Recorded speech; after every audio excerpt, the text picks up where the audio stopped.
రాష్ట్ర రాజకీయాల్లో ఆయన ఒక ఫైర్ బ్రాండ్. సొంత పార్టీలోనే తప్పు జరిగితే ఎదిరించి మాట్లాడే గట్స్ ఉన్న సీనియర్ మోస్ట్ లీడర్. కానీ ఇప్పుడు ఆ అమాత్యుడికి ఒక సరికొత్త గండం పొంచి ఉందట. ముగ్గురు రింగ్ మాస్టర్లు చేరి అమాంతం అమాత్యుడిని ఆగం పట్టిస్తున్నారట. RRR గ్యాంగ్ లా మారి ఆ ముగ్గురు చేస్తున్న వసూళ్ల పర్వం, బదిలీల దందాలు నిఖార్సైన జనసేన ఇమేజ్ ను డామేజ్ చేస్తున్నాయట. చెప్పుడు మాటలు నమ్మి సొంత క్యాడర్ కి ఆయన దూరం అవుతున్నారా? పొలిటికల్ సర్కిల్స్ ను షేక్ చేస్తున్న ఈ సంచలన లోకుట స్టోరీ ఇప్పుడు చూద్దాం.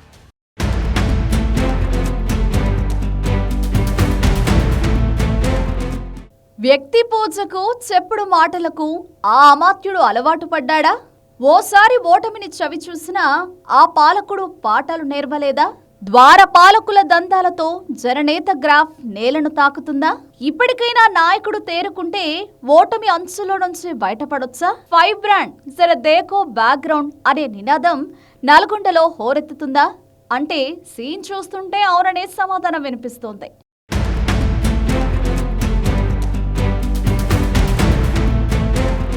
నల్గొండ జిల్లాలోనే కాదు, యావత్ తెలంగాణ రాష్ట్ర రాజకీయాల్లో మంత్రి కోమటిరెడ్డి వెంకటరెడ్డికి ఒక ప్రత్యేకమైన ఇమేజ్ ఉంది. సుదీర్ఘ రాజకీయ అనుభవాన్ని పట్టున్న నాయకుడిగా ఆయనకు పేరుంది.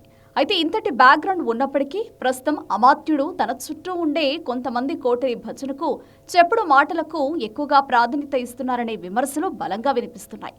క్షేత్రస్థాయిలో అసలేం జరుగుతుందో నిజాలు తెలుసుకోకుండా చుట్టూ ఉన్నవారే సర్వస్వం అనుకుంటూ వారు చెప్పే మాటలనే నమ్మడం వల్ల దశాబ్దాలుగా తనను నమ్ముకున్న ఒరిజినల్ క్యాడర్కు, సామాన్య ప్రజలకు ఆయన క్రమక్రమంగా దూరం అవుతున్నారనే ఆవేదన వ్యక్తమవుతోంది.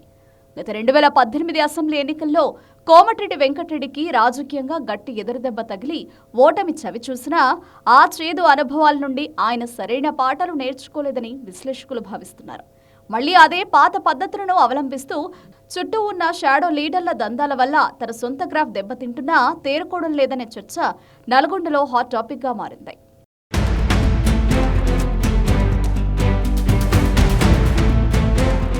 హైదరాబాద్ లోని మంత్రి అధికారిక నివాసం, అటు నల్గొండలోని క్యాంపు కార్యాలయం, ఈ రెండు చోట్ల ప్రస్తుతం కొంతమంది అనుచరులు ద్వారపాలకుల మాదిరిగా తయారయ్యారట. మంత్రిని కలవడానికి వచ్చే సామాన్య ప్రజలను, నిబద్ధత గల కార్యకర్తలను కనీసం గేటు కూడా దాటనివ్వడం లేదని ఆరోపణలు వెల్లువెత్తుతున్నాయి. మంత్రి అపాయింట్మెంట్ల విషయంలో, నియోజకవర్గాల పనుల కేటాయింపుల్లో, అధికారుల బదిలీల వ్యవహారాల్లో ఈ గేటు కీపర్లు పెద్ద ఎత్తున దద్దాలకు తెరలేపారట. ఎవరైనా కార్యకర్త సమస్య చెప్పుకుందామని వస్తే ఈ కోటరీ నేతలు అడ్డుపడి అవమానిస్తున్నారట. ముడుపులు ఇస్తేనే మంత్రి దర్శనం అన్నట్టుగా క్షేత్రస్థాయిలో ప్రచారం సాగుతుండటంతో కోమటిరెడ్డి ఆత్మీయ వర్గం తెగ ఫీల్ అయిపోతోంది. జనాల్లో ఎంతో మంచి పేరున్న ఒక మాస్ లీడర్ ప్రజాదరణ ఇలాంటి కొంతమంది స్వార్థపరుల వల్ల వేగంగా పడిపోతుందని, ఇప్పటికైనా మంత్రి ఈ ద్వారపాలకులకు చెక్ పెట్టకపోతే భవిష్యత్తులో భారీ మూల్యం చెల్లించుకోక తప్పదని హెచ్చరిస్తున్నారు.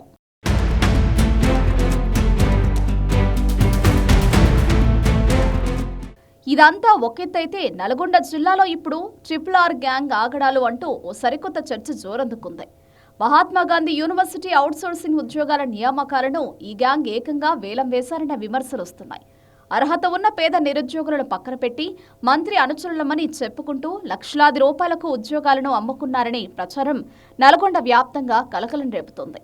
అలాగే ఒక ప్రైవేట్ వెంచర్ కోసం ఇరిగేషన్ శాఖకు సంబంధించిన నిబంధనలను తుంగలో తొక్కి ఏకంగా ప్రభుత్వ ఖర్చుతో రోడ్డు వేయించడంలోనూ ఈ అనుచరుల పాత్రపై విమర్శలు వెల్లువెత్తుతున్నాయి. రేషన్ డీలర్ల నియామకాల్లో సైతం మెరిట్లో ముందున్న అభ్యర్థులను కాదని, భారీగా డబ్బులిచ్చిన వారికే పోస్టింగ్లు ఇప్పించారనే అభియోగాలు అమాత్యుడి అనుచరులపై బలంగా ఉన్నాయి. వక్ఫ్ భూముల కబ్జాల దగ్గర నుండి జిల్లాలోని ఉద్యోగుల పోస్టింగులు, బదిలీలు, అక్రమ డిప్యూటేషన్ల వరకు ప్రతి పనికి గ్యాంగ్ రేట్లు ఫిక్స్ చేసి వసూళ్ల పర్వం సాగిస్తోందట. చెబితే మహాభారతం, వింటే రామాయణం అన్నట్టుగా ఉన్న ఈ అక్రమాలపై సొంత పార్టీలోనే తిరుగుబాటు జెండా ఎగిరేసే కోమటిరెడ్డి ఇప్పుడు తన సొంత బ్యాక్గ్రౌండ్ పై ఆత్మ పరిశీలన చేసుకోవాల్సిన అవసరం ఎంతైనా ఉందంటున్నారో విశ్లేషకులు.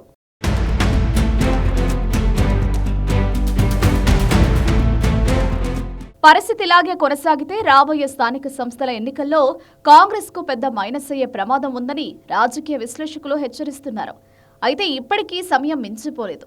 పరిస్థితి పూర్తిగా చేదాటకముందే మంత్రి కోమటిరెడ్డి వెంకటరెడ్డి తేరుకోవాలని ఆయన హితులు కోరుకుంటున్నారు.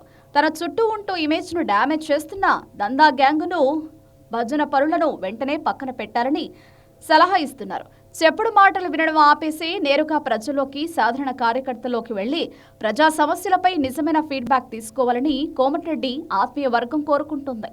ఈ చిన్న మార్పులు చేసుకుంటే ప్రస్తుతం కనిపిస్తున్న ఓటమి అంచుల నుండి బయటపడి మళ్లీ నల్గొండ గడ్డపై కోమటిరెడ్డి తన పూర్వ వైభవాన్ని, తిరుగులేని పట్టును సాధించే అవకాశం స్పష్టంగా కనిపిస్తోంది. మొత్తానికి నల్గొండ కాంగ్రెస్ లో సాగుతున్న ఈ కోటరీ పాలిటిక్స్ ఇప్పుడు రాష్ట్ర వ్యాప్తంగా చర్చనీయాంశంగా మారాయి. తన సొంత అనుచరుల అక్రమాలకు ఫైవ్ బ్రాండ్ కోమటిరెడ్డి వెంకటరెడ్డి ఎలా బ్రేకులు వేస్తారు, ట్రిపుల్ గ్యాంగ్ను పక్కన పెట్టి మళ్లీ సామాన్య కేడర్కు ఎలా దగ్గరవుతారు అనేది రాబోయే రోజుల్లో తేలనుంది.